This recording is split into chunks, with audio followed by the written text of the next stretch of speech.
दोस्तों, आज हमें बहुत सारी चुनौतियों का सामना करना पड़ता है, जैसे आर्थिक चुनौती, सामाजिक चुनौती व मानसिक चुनौती इत्यादि। मानसिक चुनौती इनमें सबसे महत्वपूर्ण है। मानसिक चुनौती के अभाव में हम अपने लक्ष्यों को प्राप्त नहीं कर पाते हैं। तो मानसिक चुनौती से हमें बाहर आना बहुत ही ज़रूरी है। मानसिक गुलामी के शिकार हो चुके हैं हम, तो मानसिक गुलामी से हट करके हमें मानसिक स्वतंत्रता की तरफ आगे बढ़ना है और अपने लक्ष्यों को प्राप्त करना है। तो अभी मैं आपको बताऊंगा कि मानसिक स्वतंत्रता क्या होती है, इसके अभाव में हमें क्या कष्ट सहना पड़ते हैं तथा मानसिक स्वतंत्रता को हम कैसे अचीव कर सकते हैं और अपने जीवन को सरल व सुगम बना सकते हैं। आप मेरे साथ अंत तक बने रहिएगा। मानसिक आज़ादी। मानसिक आज़ादी के बिना हम कई अवसादों से ग्रसित हो जाते हैं, जैसे स्ट्रेस, एंजाइटी, डिप्रेशन, फोबिया इत्यादि इत्यादि। जब ये चीज़ें हमारे मन के अंदर समाहित हो जाती हैं तो हम कई बीमारियों से ग्रसित हो जाते हैं। तो मानसिक आज़ादी का मतलब मेंटल फ्रीडम, जिसका अर्थ होता है हम अपने सोच विचार अपने तरीके से स्वतंत्र रूप से ले सकें। अक्सर व्यवहारिक रूप में ऐसा होता है, हम लोगों की राय या नकारात्मक सोच के दबाव में जीते हैं।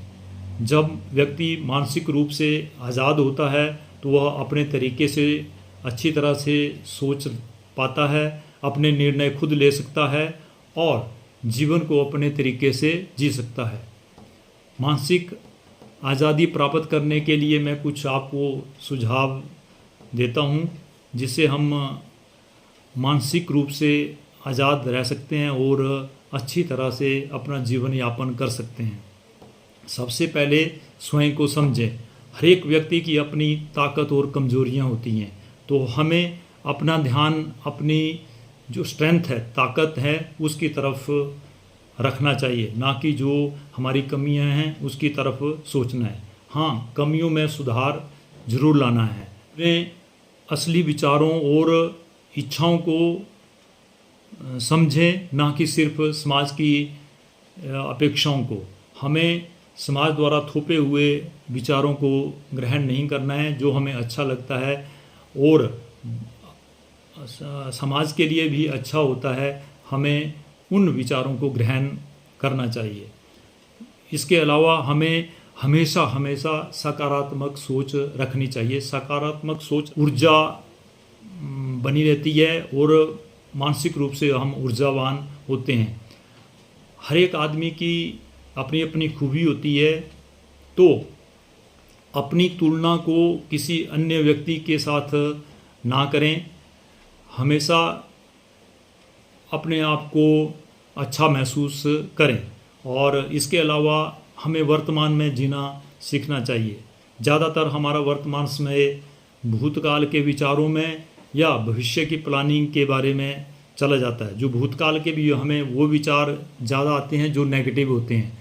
तो नेगेटिव विचारों को ना सोच करके जो हमारे अच्छी अच्छी स्मृतियां हैं भूतकाल की, उनको अपने मन में संजो के भविष्य की अच्छी प्लानिंग करें, तो उससे भी हमारा मानसिक स्वतंत्रता को मजबूती मिलती है। इसके अलावा मन को अपना सेवक बनाएं, ना कि मालिक। Mind is a good servant but a bad master. धन्यवाद।